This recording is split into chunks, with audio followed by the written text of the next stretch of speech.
ببینم کی اول زندگیشو یادش میاد؟ همتون معمولا 3-4 سالگی به بعد رو یادتون میاد. هیچکی روز اول تولدش یادش نمیاد. حالا یه سوال دیگه میپرسم، کی اول خوابش یادش میاد؟ مثلا وقتی خواب میبینیم یا در حال فراریم یا داریم غرق میشیم یا داریم سقوط میکنیم، اما هیچ وقت یادمون نیست که چی شد که داریم فرار میکنیم یا داریم سقوط میکنیم. هیچ وقت اول خوابمون یادمون نمیاد. یا حتی بعضی موقع خواب میبینیم، میدونیم خواب دیدیم، ولی کلا خوابمون یادمون نمیاد. حالا با این تفاصیل نکنه زندگی یه خواب باشه که وقتی میمیریم تازه زندگی شروع میشه.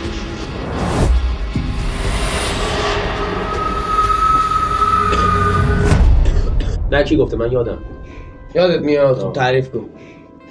من مثلا من کلا آدمیم که یه سری از خوابا رو کلا بیدار میشم یادم نمیاد، ولی خوابا یه سری از خوابا واقعا یادم میاد. مثلا یه روز خواب دیده بودم که داشتم از دست یه لشکر آدم فرار میکرد. خب چی شد؟ اولش چی شد که داشتی؟ مثلا اون لشکر فوش دادی؟ اینو تو خواب دیدی که به اون لشکر فوش دادی؟ دعوایی شد دیگه. خب سر چی دعوا شد؟ خب از اونجا شروع شد. اصلا من رفتم. خب دیگه باز اولش یادت نمیاد که چی شد؟ تو اصلا به این فکر کردی اصلا چرا کودک خوردی؟ چرا دنبالت بودن؟ چرا؟ بگو. نه لحظه که کودک خوردم مامانم میدونه زد زیر گوشم، خب پریدم. ولی اولش یادمه رفتم یه فوش. و چی شد که فوش دادی؟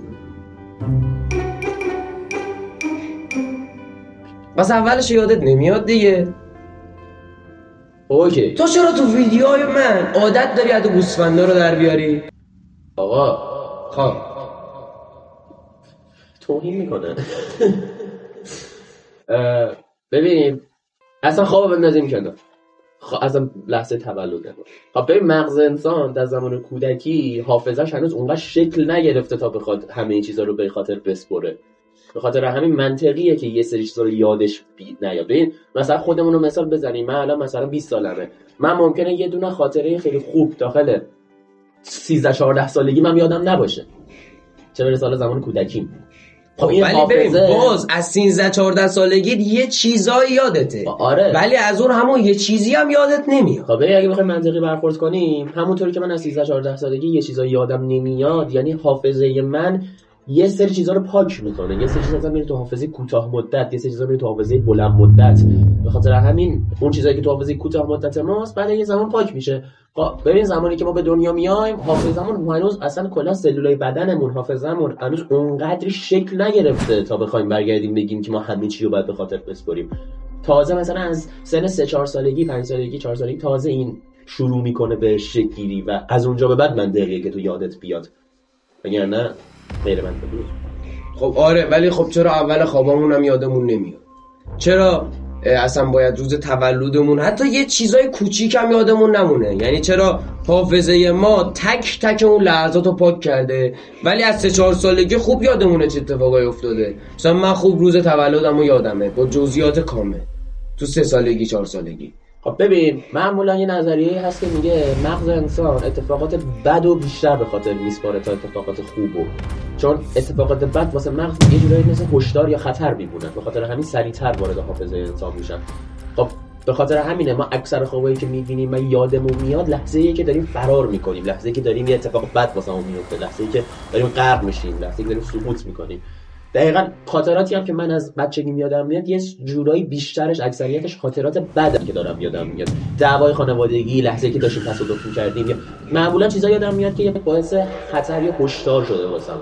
نمره بعدی که تو امتحان گرفتی، معلم که سرت داد کشیده، یا هر چیز دیگه‌ای، یا با دوست دعوات شده یا با یه نفر دعوات شده. معمولا خاطرات بد و معمولا بیشتر یادمون میاد تا خاطرات خوب.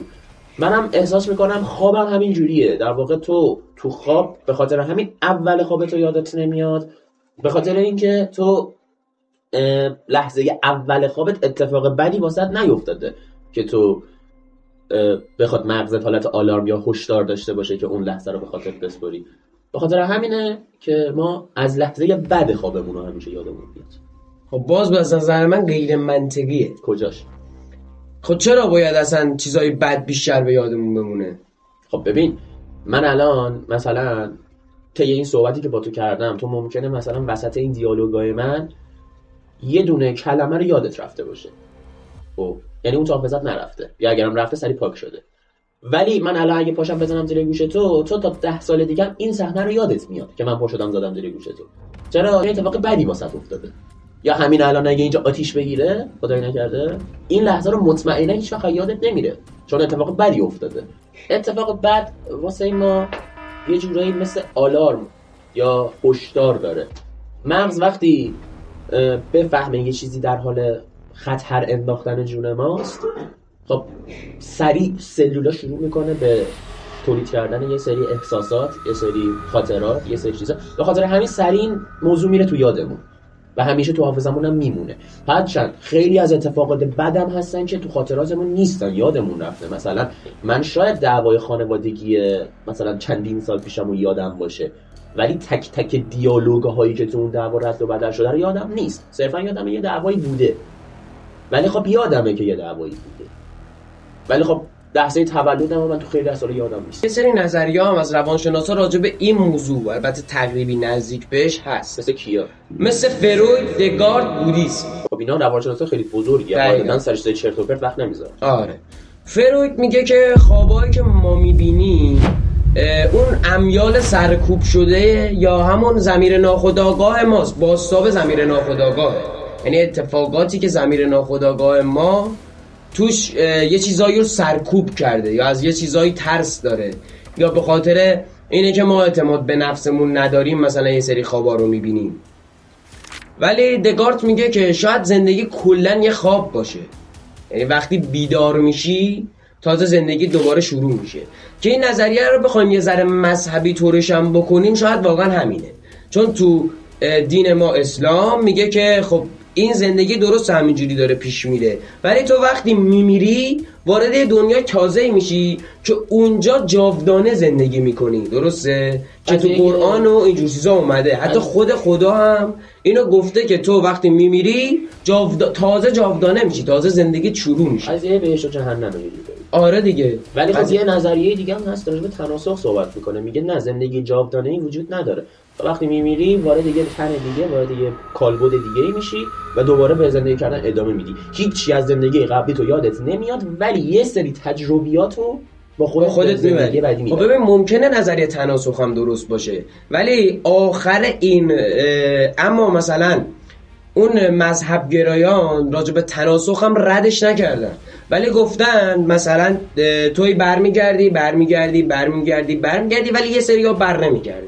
حالا اون یه سریایی که بر نمیگردن به هدف خودشون رسیدن، به هدف خلقت بشر رسیدن به خداست، یعنی اونجوری که مذهب گرایان میگن هدف خلق بشر رسیدن به خداست. خب پس یه سریا دیگه وارد این چرخه نمیشن، این چرخه رو تکرار نمیکنن. اما خب اون همون مذهب گرایان هم میگن یه جای دیگه خدا میگه بسه دیگه، من فرصتامو بهتون دادم، حالا به قول رضا پیشرو سور اسرافیل میخوره ترسش پور پشت صدام سور صافی دیگه، حالا هر کی کارنامه اعمال خودش بهش جهنم. اما خب مثلا بودیسم هم میگه زندگی یک توهمه، زندگی که ما الان داریم یه توهمه که بعدها وقتی میمیریم این توهم تموم میشه و زندگی باز شروع میشه. ببین یه سری هم هستن راجع به خواب یه نظریه هایی دارن، تا یه جایی من حسش کردم و تا یه جایی میتونم بگم درسته، ولی نمیتونم به صورت کامل بگم درسته. تا خیلی ها بودن گفتن ببین خوابایی که تو میبینی در واقع واقعیتن، و اما واقعیت بعد دیگری از تو هستن، یا مثلا دنیای بعدیت یا دنیای قبلیت دارن یه نشونه‌ای بهت میدن. خیلی وقتا ما یه سری خوابا دیدیم، مثلا لحظه‌ای که تو یه جاده‌ای داشتیم میرفتیم و اونجا برامون بوی آشنا میداد، یعنی میدونستیم اونجا کجاست و افرادی که دورمون بودن رو میشناختیم و اونجا یه اتفاقی افتاده. بعدن تو بیدار میشی این خوابا رو یادت میاد. اصلا یه نظریه هست میگه تو وقتی خوابایی رو میبینی که بعد بیدار میشی و اون خوابا رو یادت میاد، اون خوابا رو جدی بگیر، چون اون خوابا الکی نبوده و بعد چندین سال ممکنه اون خوابا اصلا به صورت واقعی واسه من اتفاق بیفته. خب این اتفاق برای من افتاده. حالا یه خوابی دیده بودم که اتفاقا همین بیدار شدم تعریف کردم، شبش اون اتفاق افتاد. یه داستان دیگه هم هست میگه که وقتی ما یه خوابی رو میبینیم و یادمون میاد، بعدها که اون اتفاق واسمون میفته ما ربطش میدیم به دژاوو، چون دژاوو یه جوریه که تو احساس میکنی اون صحنه و اون دیالوگی یه جا قبلا تجربه کردی، ولی خب تو هر چقدر فکر میکنی من همچین چیزی تو واقعیت تجربه نکردم، اما تو خوابت اون لحظه رو تجربه کردی. یعنی یه سری از دژاووهایی که ما داریم مربوط میشه به خوابهایی که دیدیم و یادمون میاد. بس یعنی دژاوو هم میتونیم به خواب ربط بدیم. حالا با نظریه‌هایی بخوایم منطقیشو بررسی کنیم که اوکی ما وقتی یه خوابی میبینیم در واقع داریم خودمونو داخل یه بعد دیگه‌ای میبینیم، داخل جهان موازیمون میبینیم. تو خواب داره یه پورتال، یه دریچه، یه بودی به این دنیا و اون دنیا باز میشه. یعنی تو میتونی اون دنیا تو ببینی. چون یه سری وقتا ما خواب میبینیم ما مثلا تو یه سن دیگه ای هستیم، بزرگیم، یا ما بچه ایم، یا ما یه شغل دیگه ای داریم، یا اصلا آدمای دورمون فرق میکنن، ولی همچین چیزی اصلا تو خواب عادی خودمون زندگی خودمون تجربه نکردیم. مثلا من خواب دیدم یه سری به نظرم ممکنه تجربهش بکنی. آره اصلا شاید تجربهش هم نکنی، ولی اون تو باشی تو جهان موازیت، یا روحته که رفته یه جایی تا یه هشداری بهت بده. این نظریه هم میتونه درست باشه. ولی از مبحث اصلیمون دور شدیم به نظرم. همه اینایی که میگی تا جایش من قبول دارم. خب نظریه مختلفی راجع به خواب هست اصلا، اما ما از موضوع اصلیمون جدا شدیم که چرا چرا اصلا یادمون نمیاد اول خوابمونو، چرا اول زندگیمون رو یادمون نمیاد و شاید این زندگی یه خواب باشه. خب بیاییم مبحث رو درست کنیم. ببین اگه ما بخوایم به این موضوع بررسی کنیم دو حالت داره، یا زندگی خوابه و خوابای ما واقعیت، یا خوابای ما واقعیتن یا زندگی واقعیت و خوابای ما خوابم میافن. ببین ما خیلی وقتا خوابای بی ربط میبینیم، برای همون پیش اومده دیگه. مثلا با شخص خودم خواب دیدم با شریک فوتبال بازی می‌کردم. بس تو اینو نمیتونی بگی واقعیه، مزخرف. معمولا هم این خوابا رو وقتی میبینیم که حالت طبیعیمون نبودیم و خوابیدیم. حالا به دلایلی اون شب توی حال دیگه‌ای بودی خوابیدی، یا میتونیم بگیم حالا مامانا معمولا میگن خواب بد که میبینیم، مامانا معمولا اولین جوابشون اینه که حتما اینقدر خوردی معدت سنگین بوده، معده سنگین خوابیدی، توهم زدی. خب ما اینجور خوابا رو که نمیتونیم به واقعیت ربط بدیم. تو زندگیمونم من قبلا بچه بودم خیلی به این موضوع فکر کردم که فکر کن زندگی به پایان برسه، بمیری و تازه بیدار شی. یا مثلا من به نظر دیگه فکر کرده بودم، دیدی یه سری وقتا ما میریم تو فکر چندین، مثلا تو حال خودمون، تو فکر خودمون انگار چندین ساعت داریم فکر می‌کنیم، یهو بغل دستمون میزنه مثلا رو شونه‌مون، یهو فکر می‌کنیم بیرون و نمیدونیم اون چند ثانیه‌ای که تو فکر بودیم چقدر گذشته، اصلا چی گذشته، هیچ چی رو یادمون نمیاد. و من داشتم به این فکر می‌کردم، فکر کن وقتی بمیری تو تازه از فکر میای بیرون. یعنی همه این زندگی که الان داریم تجربه می‌کنیم یه فکر باشه، یه رویا باشه. دقیقاً همینه. من بهت گفتم مثلا مذهبیشو بخوایم بگیم دقیقاً همینیه که تو میگی. یعنی خب تو اون عالم اونجوری که حالا میگن دیگه نه فکری هست، نه خیالی هست، نه پول مهمه، نه ثروت مهمه، نه مقام مهمه، همه با هم بالاخره برابر میشن. حالا یه سریا بر اساس کارهایی که کردن برابر تو جهنم برابر میشن، یه سریا تو بهشت برابر میشن. مذهبیشو بخوام کنیم نبودم. آره، اما خب بخوایم دید دیگه ای رو نگاه بکنیم به جواب خیلی درستی نمیرسیم. آره. چون نظریه ها فرضیه ها خیلی متفاوته. آره میتونه تاریکی مطلق باشه که تو ویدیو قبلی هم گفتیم دیگه. میتونیم بگیم که آقا زندگی وقتی مردی تموم شد دیگه، اصلا دیگه هیچی. من به شخصی به این اعتقاد ندارم. آره به نظر من اگه واقعا ما اینجوری خلق شدیم که به دنیا بیاییم بس عملا بمیریم، بس عملا تلاش کردن و هر کاری کردن تو این دنیا بیفایده است. دقیقاً یه سریا میگن اصلا زندگی از نظر ما بی‌معنیه، اصلا این جهان پوچه، هیچی جز هیچی توش نیست. یعنی ببین هیچ خودش همه چیه. خب آره، ولی هیچ توهیه، بی‌معنیه، وجود نداره. یعنی خب یه سری هم میگن ببین تهش که چی؟ یعنی بری تلاش کنی پولدار شی یا مثلا آدم خوبی باشی، تهش هممون تو قبری. خب این غیر منطقیه. قطعاً ما به دلیلی ساخته شدیم، دلیلی به وجود اومدیم و اصلا امکان نداره که وقتی بمیریم زندگی ما به نظرم تمام شه. عملاً آره مثلا بی‌معنی. آره دقیقاً اون چیزی هم که باز مذهبی‌ها میگن اینه که تو وقتی میمیری و وقتی تازه میمیری به درجه بالای آگاهی تازه میرسی. یعنی آگاه ترین موجود، به خاطر همینه میگن انسان اشرف مخلوقاته، چون اون زمان تو به آگاهی خیلی بالایی میرسی و حالا مثلا میگن که تو دیگه نیازی نداری پشت سرتو ببینی تا ببینی پشت سرت داره چه اتفاقایی میفته. تو به درجه آگاهی که رسیدی همین الان میدونی پشت سرت، بغلت، جلوت، روبروت داره چه اتفاقی میفته. یعنی همزمان میتونی رو کل چیز داشته باشی، چی میگن، دید داشته باشی. مثلا مذهب گرایی‌ها دارن میگن که این جهان واسه این ساخته شده که تو داخل این جهان تلاش کنی تا بتونی اون رتبه و مقام تو جهان بعدی به دست بیاری. دقیقاً. و یه سری از افراد که خب به تناسخ اعتقاد دارن، من خودم به شخصه به تناسخ بین این همه فرضیه و اینا به تناسخ اعتقاد دارم. اگه قضیه تناسخ درست باشه، در واقع ما این جهان رو داریم تجربه میکنیم تا یه سری تجربیات به دست بیاریم و دوباره برگردیم دوباره از تجربه همون استفاده کنیم، یه عرصه جدید بسازیم. دقیقاً. خب ولی من میگم بالاخره این باید این چرخم نباید اینقدر تکراری باشه، یه چیز بی‌نهایت نیست. منم بر نظریه تناسخ قبولش دارم، چون یه سری از افراد هستن که اصلا دارن میگن چندین سال دیگه، این چندین سالی که دارم میگم خیلی فاصله داره، مثلا چندین هزار سال دیگه، چند صد سال دیگه، خب بالاخره اون خورشیدی که الان داریم میبینیم منفجر میشه، عمرش تموم میشه. و وقتی اون منفجر شه تمام سیاره ها و چیزایی که دور و برشون با خاک یکسان میکنه و عملا تو این جهان هستی اون منظومه شمسی که ما میشناسیم پودر میشه و خب هر چیزی که تو این منظومه داره زندگی میکنه هم پودر میشه. دقیقاً. پس ما یه پایانی داریم. اما بازم بخوایم از نظر علمی تجربهش یعنی بررسیش کنیم، منظومه شمسی تنها منظومه داخل این جهان هست. درسته، ولی ما داریم تو منظومه شمسی زندگی میکنیم. پس خورشید بتره که ما مردیم، ولی افرادی که توی یه منظومه دیگه هزاران میلیون ها منظومه دیگه وجود داره. خب اصلا ممکنه انسان اونجا نباشه. ما نمیتونیم راجع به منظومه های دیگه صحبت کنیم چون ما کسی نمیدونه اون آقای نرسیم.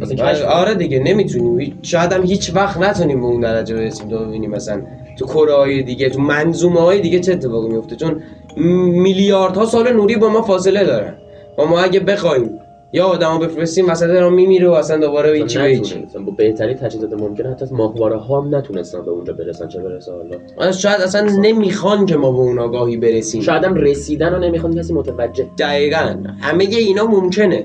اونا میتونن از اصلا به این فکر نکنن که یه انسانو بفرستن ببینن اونجا چه خبره، میتونن هزار تا کار دیگه بکنن که شاید هم کرده باشه. و اصلا مهم نیست یه انسان میمیره نمیمیره، چون اصلا میتونی ربات بفرستی، الان دیگه خیلی پیشرفت کرده دیگه. آره. ولی خب همین قضیه خوابو از هوش مصنوعی که بپرسی بازم به جواب منطقی و دقیقی نمیده. درسته. با اینکه هوش مصنوعی الان جوری شده که هر کی هر سوالی هر مشکلی داره همه میرن سراغ چت جی پی تی، هوش مصنوعی فلان، خود هوش مصنوعی هم نمیتونه راجع به خواب بهت یه منطق، فقط چون کسی که ما رو خلق کرده به نظرم این آگاهی رو به ما نداده که ما راجع به یه سری چیزا بدونیم. آره. منطقیش اینه. ولی اگه این چیزی که تو داری میگی درست باشه، باز به نظر من این زندگی پوچه. این زندگی یعنی وجود نداره. یعنی تو قراره این همه تلاش بکنی که تازه از خواب بیدار شی. و اگه بیایم منزله پوچ نیست. تو خودت الان تو حرفای خودت جواب خودتو دادی. گفتی ما اومدیم اینجا تو این دنیا تلاش کنیم به یه تجربیاتی برسیم، خب این قضیه به یه اهدافی برسیم. آره خب صبر کن، به یه اهدافی برسیم، میمیریم دوباره توی کالبد جدید میایم و بالاخره تموم میشه. تو تازه وقتی این داستان این چرخه تموم میشه این بی‌معنی نیست. تو اونور برای خودت با این تجربیاتت یه چیزی ساختی و حاصل کارتو قراره اونور ببینی که تو قرآن هم اومده دیگه، حاصل همه کاری که کردی رو قراره اونور ببینی. به هر حال که امیدوارم خواب دلار نبلش کجا بودی؟ آوترویم. آره آوترویم. یه چیزی هم بهت بگم، این از خیلی حالا دلار امروز شد 135 تومن، طلا 13.5. آوترو رو برو. لایک ساب کامنت یادتون نره تا درودی دیگه. بدرود. در ضمن اگه از این ویدیو خوشتون اومد یه ویدیو مرتبط داریم که راجع به گده سنوبریه، اگه خواستید ببینید میتونید اینجا کلیک کنید.